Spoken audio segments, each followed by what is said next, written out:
Rebonjour! Donc, on est rendu à la deuxième partie de la vidéo que j'ai décidé de scinder en deux parce que là, ça semblait vraiment long. Donc, la parentalité autour de la crise climatique, j'avais abordé ça dans mon annonce de grossesse comme quoi je trouvais que c'est important d'en parler. Ceux qui me suivent, beaucoup souffrent d'éco-anxiété et se demandent s'ils veulent des enfants. Puis je trouvais ça important de partager notre opinion, notre vision des choses. Fait que j'ai 7 questions là-dessus que vous m'avez posées hier. Ben, on va commencer par c'est quoi notre point de vue là-dessus? Pourquoi est-ce que nous, on veut des enfants biologiques malgré tout ce qui se passe? Biologique, tu veux dire qu'on les fait? Oui, parce que... On n'adopte pas? Ouais, c'est ça. Je l'ai expliqué un petit peu dans mon autre vidéo. Depuis que je suis jeune, je veux dire, je rêve d'enfanter. Comme, je rêve que je suis enceinte plusieurs fois semaine depuis que j'ai 15 ans, tu sais. Une fois, elle a rêvé qu'elle avait 6 enfants sur le bras qui poussaient. Ah oui, c'est parce que j'avais comme... Je me grattais tout le temps le bras par stress, genre. Fait que là, j'avais comme des cloques de... En tout cas, je rêvais après la fausse couche que j'avais des... Ouais, en tout cas, des triplets ouais, sur le bras.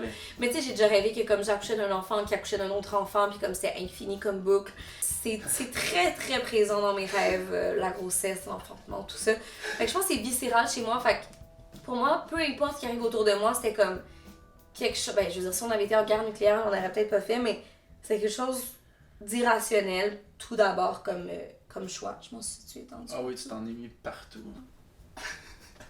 Pour moi, avoir des enfants, c'est aussi un acte d'optimisme. En temps de crise climatique, de dire « Hey, on n'abandonne pas, on continue de vouloir exister en tant qu'humanité », pour moi, c'est autant un acte d'optimisme de faire des enfants que de ne pas en faire, selon ce que tu désires. Puis ça peut être un acte militant d'en faire, puis de les élever, pas pour qu'ils soient des militants, parce que c'est beaucoup de pression à mettre sur un enfant, pas pour qu'ils sauvent le monde, mais pour qu'il y ait des valeurs qui soient en accord avec la conservation des ressources de la Terre. Parce que selon moi, si c'est juste les climato-sceptiques qui font des enfants, on est encore plus en merde. Je comprends qu'il y a une urgence climatique, mais tu sais, mettons, ça fait plus de 4 ans maintenant que je travaille en environnement. Puis les 2 premières années que je travaille en environnement, j'étais vraiment dans l'urgence climatique. Puis j'étais comme, mon Dieu, qu'est-ce qu'on va faire? Puis je comprends tous les questionnements qu'on a par rapport à se reproduire, avoir des enfants, qu'il y a des impacts, tout ça. Mais maintenant, je suis plus dans la résilience climatique, moins dans l'anxiété. Je suis plus dans, il y a des choses qui vont arriver, il y a des bouleversements qui vont arriver. Puis comment on peut être résilient face au changement climatique? Comment on peut absorber tout ça, puis s'en tirer, puis améliorer les choses, tu sais? Puis c'est un petit peu ma manière à moi d'être positif à travers tout ça, puis d'être dans le concret, puis d'être dans le solide. Puis avoir des enfants, c'est un petit peu cette résilience-là, c'est de continuer à vivre, mais en transmettant des belles valeurs, puis en n'allant pas dans l'excès d'avoir plein d'enfants, mais en ayant des enfants, puis de leur transmettre nos valeurs, puis d'espérer d'amener une nouvelle génération qui, elle, répétera pas les erreurs du passé. Puis je pense que la génération qui est là en ce moment, qui a ces questionnements-là sur est-ce qu'on doit avoir des enfants, sont justement dans cette idée-là, hey, moi je veux pas répéter les erreurs du passé. Tu sais, j'ai tout le temps l'air pessimiste parce que je suis très réaliste. Mes enfants connaîtront pas la même qualité de vie que nous, peut-être, à cause de tous les bouleversements qu'on va connaître. Si c'est pas nos enfants, mais ça va être les enfants de quelqu'un d'autre sur la planète Terre. Mais je suis positif dans le sens où je crois que l'humanité va en ressortir un jour plus fort. Je pense qu'on est en train d'avoir une leçon humanitaire qui va se faire peut-être sur 3 générations, 1, 2 ou 3 générations, où on va respecter beaucoup plus la biosphère sur laquelle on vit. T'sais. Puis si on me demande aussi est-ce qu'on pense à adopter pour d'autres enfants, moi ça n'a jamais été comme dans mes plans. Puis je trouve que l'adoption c'est vraiment une belle option justement ces temps-ci, mais il y a aussi plein d'affaires par rapport à l'adoption qui ne fit pas tant avec mes valeurs. T'sais, j'ai écouté des podcasts sur l'adoption, puis l'adoption à l'international n'est pas tout rose non plus. Je veux dire, il y a aussi le syndrome du sauveur blanc qui s'en va sauver comme un enfant dans un pays moins favorisé, puis qui l'enlève un peu de sa culture, qui lui donne un nom québécois, tout ça. Je sais qu'il peut y avoir certains enjeux éthiques là-dessus pour certaines personnes, pas pour tout le monde. Puis adopter au Québec, c'est je veux dire, crève-cœur, c'est l'enfer, là. Je veux dire, le parent biologique peut revenir dans la vie de l'enfant dans les 2 ans qui suivent. Tu sais, c'est un processus qui, en tout cas, auquel je sais pas si je serais capable de tenir. Je pense que ça prend beaucoup de courage, puis j'admire vraiment les gens qui le font. Mais je suis vraiment pas fermée, mais ça, c'est pas dans les plans que j'ai, mettons. Ouais. Mais on sait jamais ce qui pourrait arriver sur notre chemin. Moi, je pense que l'adoption peut être vraiment quelque chose de merveilleux, mais il faut prendre ses précautions, puis c'est pas non plus la solution magique à tout. Là. Puis comment je perçois ça aussi, c'est que, tu sais, on est trop sur Terre, on va pas se le mentir, mais en même temps, c'est pas parce qu'on est trop sur Terre que les ressources sont en pénurie. C'est la façon qu'on exploite les ressources, puis le nombre de ressources par personne qu'on a besoin. Tu sais, c'est fou à quel point, comme au Canada, Nimbus, on a besoin, tu sais, comme de tellement de genre 8 hectares par personne pour subvenir à nos besoins, alors que dans des pays comme la Colombie, on a besoin de comme un demi-hectare. Là, je dis des chiffres au hasard que j'ai lus, mais c'est pas les vrais chiffres, là. Je pense très bien que tu peux avoir 5 enfants, puis comme famille, émettre moins de gaz à effet de serre que le voisin qui a 2 enfants, par la façon dont tu les élèves, par comment tu manges, par les déplacements. Tu sais, on a quand même choisi un emplacement où est-ce qu'on va pouvoir montrer à nos enfants à aller en vélo à leur école. Tu parles de gaz à effet de serre, mais aussi de consommation. Là.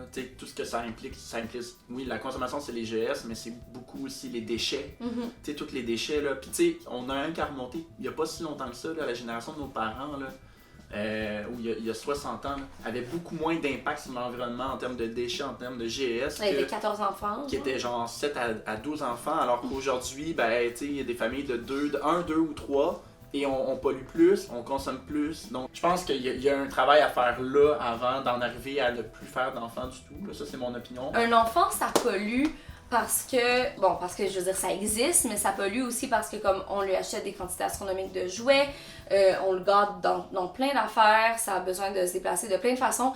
Puis, tu sais, moi, je vais vraiment apprendre à mes enfants d'apprécier le seconde main, d'apprécier le partage, de voir s'il n'y a pas une communauté de partage de jouets. Ah, mais aussi. Ça se fait de plus en plus. Là, le monde va faire que les gens, tu sais, mes amis qui ont des enfants qui sont rendus un petit peu plus vieux, ils donnent leurs jouets à d'autres amis qui sont plus jeunes, puis il y a un cycle sans fin. Puis, tu sais, dans le fond, un enfant, là, ça joue pas mal, en très bas âge, là, ça joue avec n'importe quoi. Mais ça préfère une manette puis un bâton que le jouet à 250 que tu as acheté de toute façon. Fait que c'est sûr que, en fait, pour vous donner une idée, on m'a demandé justement comme comment t'entrevois justement comme la possession des choses puis comme l'équipement de maternité puis de bébé, niveau écolo. T'sais, on en a pas reparlé, mais on en avait un peu parlé. Mettons le shower, que je vais, si je peux en avoir un, que je vais avoir, mettons, début mai, on demanderait pas de cadeau, sauf si c'est seconde main. Moi, je demanderais rien, sauf si c'est quelque chose que vous avez déjà eu ou que vous avez trouvé en friperie. Parce qu'il y a tellement de jouets dans le monde qui ont été utilisés genre 2 mois puis qui sont jetés après ou qui sont juste comme oubliés au sous-sol après. Je vois pas pourquoi on achèterait quelque chose de nouveau. Fait que je ferai pas de liste de trucs neufs que les gens peuvent acheter, à part peut-être le siège d'auto parce que c'est plus sécuritaire. Ben, tu sais, puis là, tu parles de jouets, mais en effet, il y a plein d'affaires que tu as besoin quand tu as des enfants, puis surtout ton premier, là, tu sais, comme là, tu parles du siège d'auto, mais tu sais, le parc pour qu'ils dorment. Mais ça s'achète seconde main. Chaise. Mais c'est ça s'achète seconde main. La poussette, ça s'achète full seconde main. Tu sais, une fois que tes enfants sont plus vieux, tu fais quoi ces affaires-là, tu sais? De toute façon, tu les donnes ou tu les vends ou tu les jettes malheureusement. Fait que... Puis là, on m'a demandé, penses-tu utiliser les couches lavables? Moi, j'aimerais vraiment ça. Essayer ça. C'est moi qui étais en charge du lavage. C'est vrai. C'est sa tâche. Oh merde, j'ai quoi de le dire. Mais... moi j'avais pas pensé à ça. Ben, c'est drôle. Je me suis toujours dit, c'est toi qui décideras. Ben là, tu vois, je vais y repenser comme faut. Mais honnêtement, moi je serais pour essayer. Là, full essayer. J'ai des amis qui ont essayé, puis il y a un enjeu de le bébé à quel âge.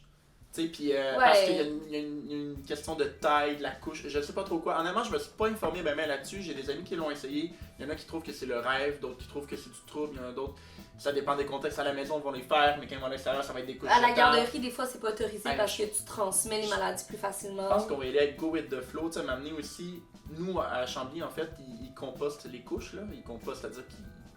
Ils les mettent dans je pense une usine que le processus est fait artificiellement, mais ça se décompose. Ça doit être ils font probablement de la biomasse avec, mais je veux dire, ça se ramasse pas dans un site d'enfouissement, au moins. C'est sûr que je vais essayer de m'en procurer seconde main. Je pense que je vais même peut-être m'en faire donner. Je croise les doigts, j'envoie ça dans l'univers parce que je sais que c'est cher puis ça me tente pas de les acheter sur Amazon non plus. Si je peux avoir des couches seconde main ou même tire-se-fesses, je m'en fous. Tant qu'ils sont propres et qu'ils ont des beaux petits motifs dessus, unisex de préférence. By the way, je suis vraiment surprise. Il y a personne dans les 60 questions qui m'ont demandé quel est le sexe de notre enfant. Mais on ne sait pas encore. Demandez-le pas, on ne sait pas. C'est ça. Mais c'est vraiment intéressant. Tu sais, à quel point ma communauté est comme pas axée là-dessus, je trouve ça vraiment intéressant. Une autre question qu'on m'a posée que j'ai trouvée vraiment intéressante, c'était comment comptez-vous parler de changement climatique à votre enfant et comment comptez-vous ne pas lui transmettre de l'éco-anxiété? Là, il y a un silence parce que tu veux que je parle. Oui. Ben, moi, je me considère pas éco-anxieux. j'ai déjà été anxieux par rapport à ça, mais comme j'expliquais plus tôt, je lis tellement là-dessus. Forcément, tout ce que je vois, c'est que le mur approche de plus en plus, puis qu'on a déjà traversé le mur, puis qu'on en traverse d'autres éventuellement. T'sais, on a déjà commencé les changements climatiques. On est en plein dedans, on le vit, là, on est dans les débuts, puis ça va être exponentiel.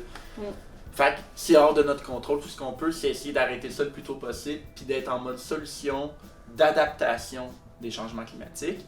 Puis ça, par exemple, moi, ma manière de ne pas être anxieux par rapport à ça pour l'enfant, c'est justement de lui apprendre de plus en plus à gérer ça. Puis une des plus belles choses qu'on peut faire à nos enfants pour qui travaille son adaptation au changement climatique, c'est premièrement, l'étape numéro 1, le reconnecter à l'environnement. Donc, faire des activités de plein air, du potager, faire toutes des activités avec la nature. Exactement, ouais. Première chose, tu développes le sentiment d'appartenance à la terre. Puis tu l'aimes, donc tu l'apprécies, tu la respectes. Puis juste protéger. là, tu viens d'instaurer les bases d'une personne qui va respecter la nature. Ouais. Puis une fois que tu respectes la nature, puis tu l'aimes, tu comprends son importance, tu la protèges, tu travailles pour qu'elle aille mieux.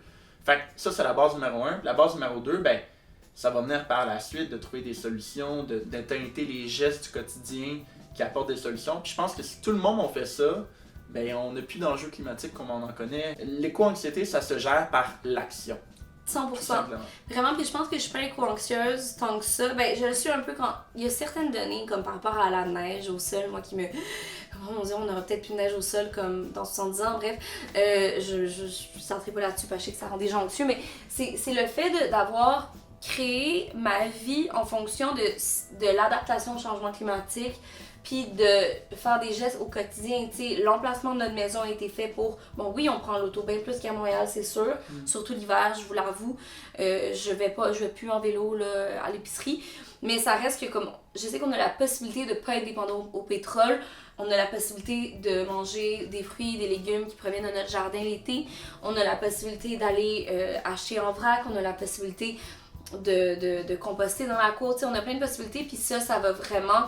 Je pense montrer à notre enfant que c'est comme ça qu'on prend soin des choses, puis de montrer des méthodes ancestrales, de juste lui montrer à faire des choses comme fabriquer des objets par soi-même, fabriquer son propre savon. Par exemple, je pense que ça peut aider l'enfant à comme, peut-être si jamais lui, quand il va être vraiment plus vieux, qu'il y a une crise climatique, il puisse se débrouiller s'il y a des ressources qui sont plus disponibles, parce que ça se peut très bien que ça arrive un jour. De juste l'entraîner à être autosuffisant. Tu sais, le deuxième volet de la question, c'est comment ne pas transmettre l'éco-anxiété à l'enfant. Faut le faire un peu comme une partie de plaisir. Moi, je vois ça comme quelque chose de le fun, de prendre soin de la terre. Moi, j'aime vraiment ça. Penser au jardinage, penser aux trucs en vrac, marcher, prendre le vélo. C'est pas des corvées pour moi. Puis je pense que c'est comme ça que je vais vouloir qu'on élève notre enfant, que c'est le fun de faire les choses lentement, de faire les choses à la main. Puis Gab et moi, on a vraiment les mêmes valeurs là-dessus. Puis tu sais, être écolo, ça peut être une activité en soi, de récupérer une pinte de lait d'avoine puis de faire un bricolage avec. Tu sais, je veux dire, tu passes l'après-midi là-dessus puis t'as évité quelque chose qui sera les bons recyclages, mais quand même, c'est quand même une ressource de moins. Tu sais, dans le fond, c'est de focusser sur ce qu'on contrôle et non sur ce qu'on contrôle pas. Les changements climatiques opèrent. Ben, qu'est-ce qu'on peut faire qui est respectueux de l'environnement, puis d'intégrer ces gestes-là pour l'enfant, tout simplement. Puis pour que plus tard, il soit plus dans « Ouais, mais moi, je fais ce que je peux pour la planète plutôt que qu'est-ce que je ne peux pas faire pour la planète. » Oui, c'est ça. Puis que les gestes soient vraiment concrets, là, tu sais, que ce soit un mode de vie, pas juste des gestes ponctués dans un mode de vie de surconsommation. Parce que j'entends souvent ça, mettons des influenceurs qui disent, tu sais, quand on leur pose des questions, comment entrevois-tu les changements climatiques, ils sont comme, ben, je fais mes petits gestes au quotidien, mais tout ça, c'est aussi la faute des grosses corporations, puis comme la réponse est terminée là, puis ça m'énerve tout le temps à chaque fois qu'un influenceur répond ça, parce que, je veux dire, c'est l'œuf ou la poule, tu sais, les grosses corporations agissent en fonction de nos besoins puis de nos achats. HCC Voté, eux, ils répondent à comment on agit. Puis il y a une question que j'ai oublié de poser dans la première partie, que j'ai complètement skip en bon franglais. Comment entrevoyez-vous votre dynamique de couple une fois que vous allez être parents? Ben c'est ça, moi je nous vois comme de moins en moins comme un couple, mais plus comme une famille, avec le chien puis le bébé. Puis ça change juste notre relation. Tu sais, je vois des nouvelles qualités apparaître, puis des nouveaux défauts, ce qui fait que t'es comme plus complète, plus complexe. La plus grande force dans le couple de Gabriel et moi, c'est vraiment la communication. Gabriel est un gars qui communique extrêmement bien. Je sais qu'ils sont rares de nos jours, mais j'ai cette chance-là. Fait que je pense que, tu sais, si on voit qu'il y a c'est comme un écart entre nous qui peut se creuser avec le bébé. On va en parler, c'est sûr et certain. On connaît full nos forces, nos faiblesses. On sait qu'est-ce qui fonctionne en équipe, qu'est-ce qui fonctionne pas. Fait que, ouais, je pense que ça va juste être une belle aventure. Je pense que j'ai juste peur que tu sois trop gaga du bébé. Que tu deviennes une mère poule qui est pas assez ferme et... Ben ouais, qui t'écoute trop l'enfant, puis que... Ouais, parce qu'avec le chien, j'étais un peu... Ah mon Dieu. Bon, avec le chien, on voit vraiment déjà un début dynamique, là, tu sais. Je suis consciente de ça, fait que je vais essayer comme que Gab et moi soyons arrimés le plus possible. Mais c'est sûr que Gabriel va peut-être être le bad cop, là, de... Oh non! le parent bad cop, puis moi le bon cop, vraiment, là. Ça termine les 2 parties de cette vidéo. On se retrouve sur Instagram. Je sais pas à quel point je vais parler tant que ça de ma grossesse, mais c'est sûr que c'est quelque chose qui me rend fière puis qui me rend heureuse, mais c'est sûr que le sujet principal de ma chaîne puis de mon compte Instagram va toujours être la crise climatique, l'environnement, les petits gestes au quotidien. Puis ben, bisous!